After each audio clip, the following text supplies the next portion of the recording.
Hello friends, स्वागत है आप सभी का हमारे यूट्यूब चैनल ब्राइट आइडियाज पे। मैं विक्रम कुमार स्वागत करता हूं आज के इस नए वीडियो में। जो आज का वीडियो है टाइम एंड डिस्टेंस और आज का हमारा कंसेप्ट है वो रेशियो बेस होने वाला है। तो चलिए हम इसके कंसेप्ट से समझने का प्रयास करते हैं। इसके बाद हम इसके कुछ प्रश्न होंगे उसको देखेंगे और समझने का प्रयास करेंगे प्रश्न के माध्यम से भी। तो चलिए इसके कंसेप्ट से हम समझते हैं। तो जैसा कि प्रश्न में आपको रेशियो के माध्यम से ए और बी का स्पीड का रेशियो दिया जाएगा कि 3:2 ये स्पीड का रेशियो है। ए और बी का चाल का अनुपात जो है वो 3:2 है और किसी एक का स्पीड भी आपको दिया जाएगा। तो मान लेते हैं कि ए का जो स्पीड है प्रश्न में 30 किलोमीटर प्रति घंटा दिया हुआ है। तो आपसे पूछा जाएगा कि बी का जो है वो स्पीड बताएं कि बी का जो स्पीड है वो कितना है। तो हमें ए का जो स्पीड दिया हुआ है वो दिया हुआ है और इसी स्पीड से हम देखेंगे कि ए का जो रेशियो है वो 3 है। तो 3 बराबर हमारा ये 30 किलोमीटर होगा। तो आपसे पूछा जाएगा बी का स्पीड पूछा जाएगा। तो बी का स्पीड कितना है? 2 यूनिट है। तो 2 किसके बराबर? तो 3 से जाएगा ये 10 टाइम में और 2 उधर मल्टीप्लाई होगा तो आ जाएगा 20 किलोमीटर प्रति घंटा। मतलब ए की चाल अगर 30 किलोमीटर प्रति घंटा है तो बी की जो चाल है वो 20 किलोमीटर प्रति घंटा है। इस प्रकार से प्रश्न आपसे पूछे जाएंगे। दूसरा आपसे क्या पूछा जाएगा कि अंतर देके पूछा जाएगा कि ए की जो चाल है बी से 15 किलोमीटर ज़्यादा है, 15 किलोमीटर प्रति घंटा। मतलब ए की जो चाल है, ए की चाल बी से 15 किलोमीटर प्रति घंटा ज़्यादा है या फिर अधिक है। ये ऐसे भी पूछा जा सकता है कि ए की चाल बी से 15 किलोमीटर प्रति घंटा ज़्यादा है तो ए की चाल बताएं, या फिर आपसे बी की चाल पूछ लेगा। तो आप देख रहे हैं यहाँ पर ज़्यादा की बात कर रहा है कि बी से 15 किलोमीटर प्रति घंटा ज़्यादा है। तो बी से कितना ज़्यादा है? आप देख रहे हैं कि बी से 1 ही यूनिट ज़्यादा है। तो ये 1 किसके बराबर? 15 के। तो बी बराबर क्या होगा? 2 बराबर 30 किलोमीटर प्रति घंटा। और उसी तरह से अगर हम बात करें ए की तो 3 बराबर 45 किलोमीटर प्रति घंटा। तो ये बी की चाल, ये ए की चाल। आपसे ऐसे भी पूछा जा सकता है, ज़्यादा भी करके पूछा जा सकता है, कम करके भी पूछा जा सकता है कि जो बी की चाल है वो ए से 15 किलोमीटर प्रति घंटा कम है। तो ऐसे भी पूछा जा सकता है। तो ये तरीके हैं पूछने का। दूसरा आपसे समय पूछा जाएगा ए और बी का।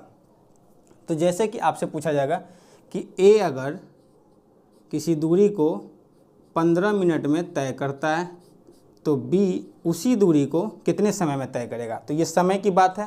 तो ये तो हमारे पास स्पीड का रेशियो है। तो टाइम का जो रेशियो होगा वो क्या होगा? 2:3 होगा। आपको पता होगा स्पीड का उल्टा हो जाता है टाइम का रेशियो। तो हमारे पास ए का टाइमिंग दिया हुआ है तो ए बराबर 2, तो 2 बराबर 15 मिनट।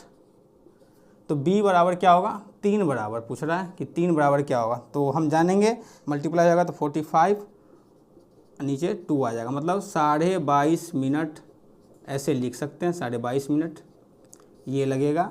बी का जो टाइमिंग है वो 22.5 मिनट लगेगा। इस प्रकार से टाइमिंग पूछा जा सकता है।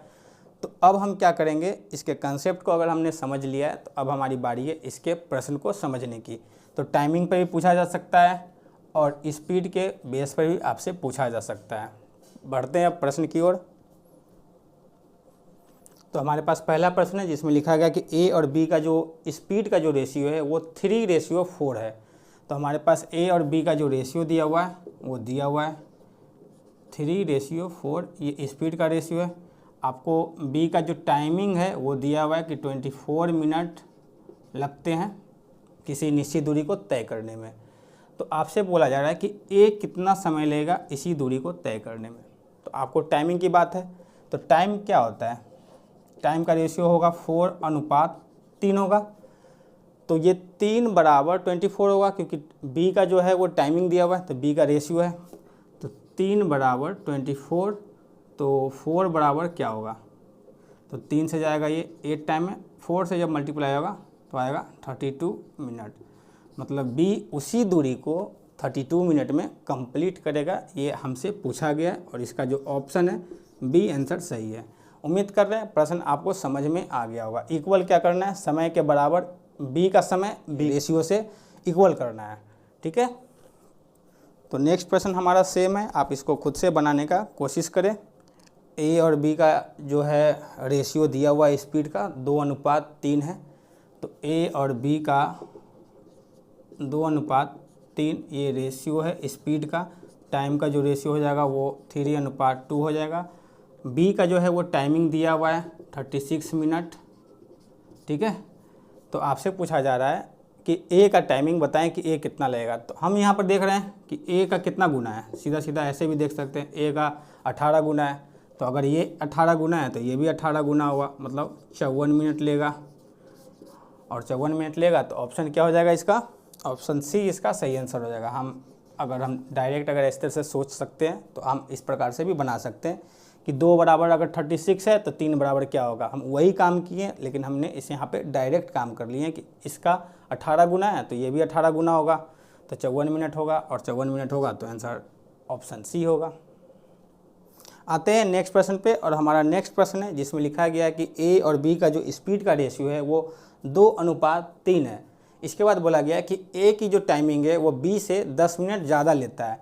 तो हम देख रहे हैं कि यहाँ पर ए की जो स्पीड का रेशियो है 2:3 है। ठीक है, ये स्पीड का रेशियो है, तो टाइम का रेशियो क्या होगा, 3:2 होगा।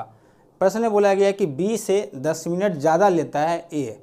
तो अगर ए जो है 10 मिनट ज़्यादा ले रहा है, तो हम यहाँ पर देख रहे हैं ना कि ए जो है वो 1 ही यूनिट ज़्यादा ले रहा है, तो ये 1 बराबर 10 मिनट। तो बी का जो टाइमिंग है वो 20 मिनट का होगा, हाँ कि ना। उसी प्रकार से ए का टाइमिंग जो होगा वो 30 मिनट का होगा। लेकिन प्रश्न में क्या पूछा गया कि अगर हम ए का स्पीड को हम 2 गुना कर देते हैं, पहले से 2 गुना, मतलब जैसे कि अभी हम 4 के स्पीड से चल रहे हैं, तो अगर हम 2 गुना करेंगे तो 8 के स्पीड से चलेंगे। तो इसी प्रकार से पूछा जा रहा है कि अगर हम ए की जो स्पीड है उसको हम 2 गुनी कर देते हैं तब हमें समय कितना लगेगा। तो अगर हम यहाँ पे 2 गुना कर रहे हैं तो यहाँ पे इसका आधा समय लगेगा, आधा समय लगेगा ना, क्योंकि हमने पढ़ा था ना कि जो स्पीड का उल्टा टाइम होता है। तो मतलब कि अगर यहाँ गुना कर रहे हैं तो गुना का उल्टा क्या होता है, डिवाइड ही होता है ना। तो डिवाइड होगा तो यहाँ पर 2 से डिवाइड करेंगे तो 15 मिनट आएगा, और 15 मिनट आएगा तो हमारे पास ऑप्शन इसका ए ऑप्शन सही हो जाएगा। उम्मीद कर रहे हैं प्रश्न आपको समझ में आ गया होगा। बहुत अच्छे तरीके से ये प्रश्न आपसे पूछा गया है कि 2 गुना कर देंगे तो समय कितना लगेगा, ये पूछा गया था। तो इस प्रकार से हमारा जो ऑप्शन हो जाएगा वो ए ऑप्शन सही हो जाएगा। आते हैं नेक्स्ट प्रश्न पे, और हमारा नेक्स्ट प्रश्न है जिसमें लिखा गया कि एक कार जो है अपनी वास्तविक चाल से 5/7 की चाल से चलकर वो 42 किलोमीटर की दूरी को वो 1 घंटा 40 मिनट 48 सेकंड में तय कर लेता है। तो आपसे पूछा जा रहा है कि इस कार की वास्तविक चाल क्या होगा, वो आपसे पूछा जा रहा है। तो हमारे पास स्पीड का जो है वो रेशियो दिया हुआ है कि वो 7 से 5 यूनिट पे चल रहा है, मतलब उसकी वास्तविक चाल 7 है लेकिन वो चल रहा है 5 के स्पीड से। 42 किलोमीटर की टोटल दूरी है, टोटल दूरी 42 किलोमीटर की है, और टाइमिंग दिया हुआ है हमारे पास 1 hour plus 40 minute plus 48 second.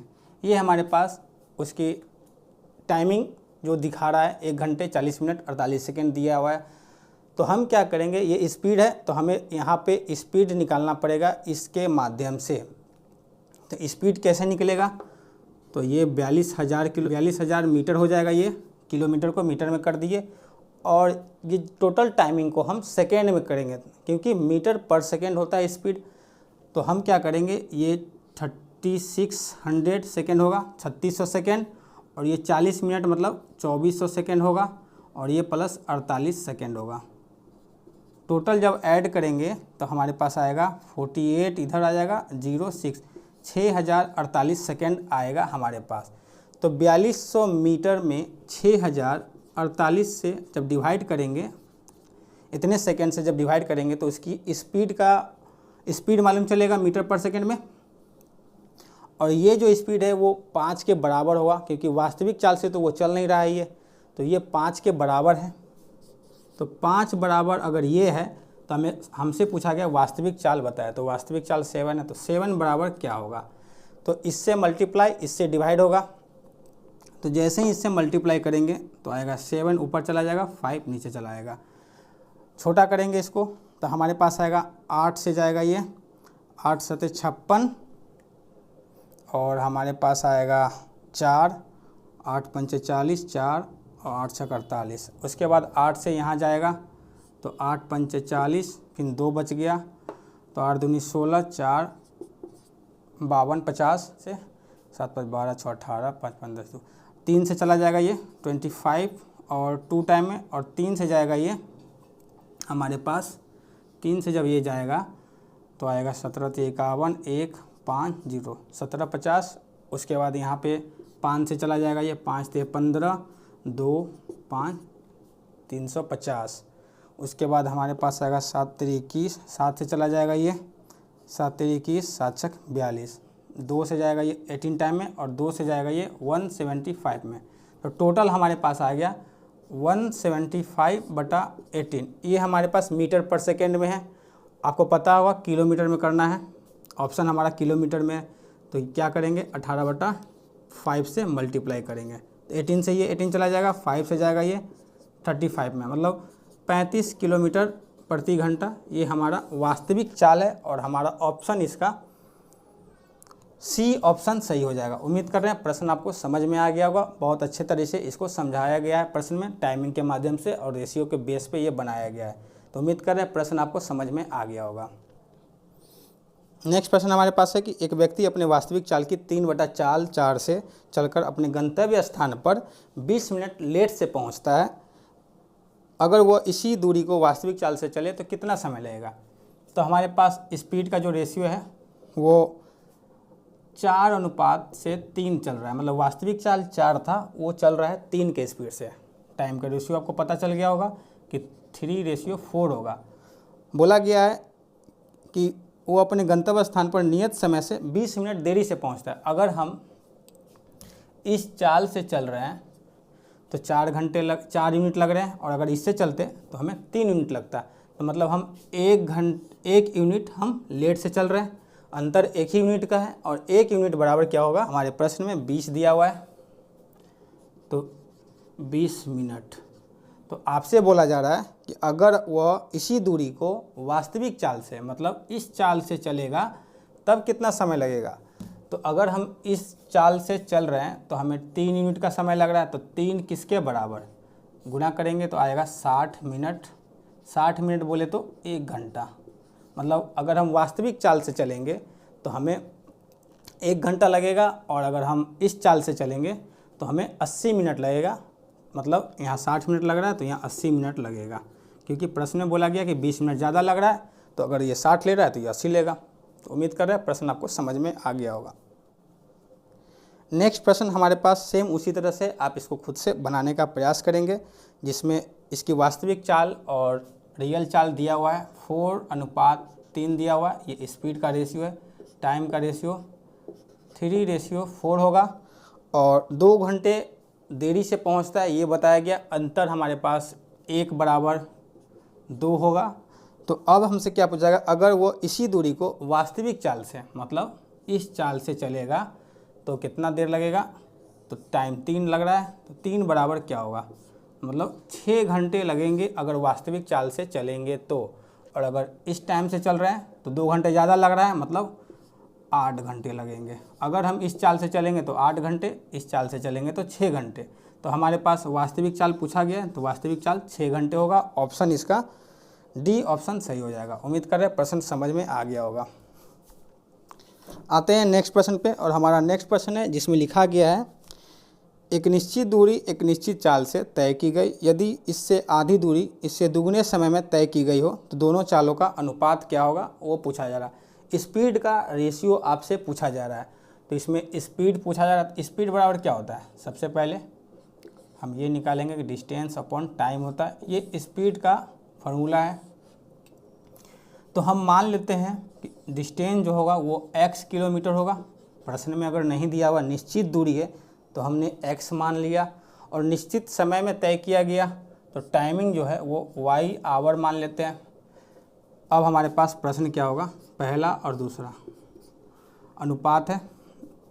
तो मान लेते ये टाइमिंग है हमारे पास, टाइमिंग का जो रेशियो होगा वो कुल दूरी बटा कुल समय, दूरी बटा समय, सॉरी हाँ, दूरी बटा समय क्या होगा, स्पीड निकालेगा। नेक्स्ट आगे हमारे पास क्या बोला गया है, यदि इससे आधी दूरी, मतलब ये x किलोमीटर है, तो इसका आधा दूरी x/2 और दुगनी समय में तय किया जाता है, मतलब पहले y में तय कर रहे थे, अब 2y में तय करेंगे। तो आपसे रेशियो पूछा जा रहा है, तो आप रेशियो कैसे निकालेंगे। तो हम यहाँ पे देख रहे हैं कि xy है और ये 2 नीचे आ जाएगा, तो हमारे पास नया वाला क्या आएगा, xy = x/4y। ठीक है, अब हम क्या करेंगे, एलसीएम लेंगे, क्योंकि रेशियो कभी भी फ्रैक्शन में नहीं होता है। तो हम क्या करेंगे, यहाँ पर एलसीएम लेंगे तो आएगा 4y। हम 4y से दोनों तरफ मल्टीप्लाई करेंगे, क्योंकि नीचे वाला रेशियो को हटाना है। तो y से ये y चला जाएगा और ये y से ये 4y से ये 4y चला जाएगा, और इधर x से ये x चला जाएगा। तो हमारे पास क्या आया, 4:1। ये जो आया हमारे पास स्पीड का रेशियो आया, और हमारा जो ऑप्शन है, ऑप्शन इसका ए ऑप्शन सही हो जाएगा। उम्मीद कर रहे हैं प्रश्न आपको समझ में आ गया होगा।